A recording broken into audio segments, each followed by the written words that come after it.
CRCL stock analysis and price predictions for Circle Internet Group stock. Is this thing really a buy? Watch this quick and short 1-minute video till the end to find out. Here's the thing with Circle Internet. I've done so much receipts on this, like so many in the Discord, so much, 46. And especially with this, like from a high time perspective, it is in a demand zone, like do not get me wrong.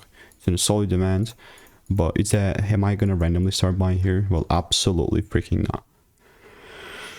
Mainly what I want to see first is a double break, and as I'm looking at CRCL, I'm thinking, yeah, this is so similar to Open Door, but Open Door at least gave me the confirmation, right? This thing is already freaking giving me nothing.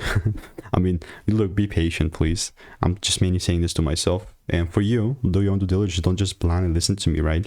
But the only thing that would make this be a bullish market for me, and then what I will, you know, start show up here and buy, will be a confirmation. So let me know what is your opinion, and if you want to stay tuned and get free money making emails and insights, click the first link in the description. I'll see you in the next one. Goodbye.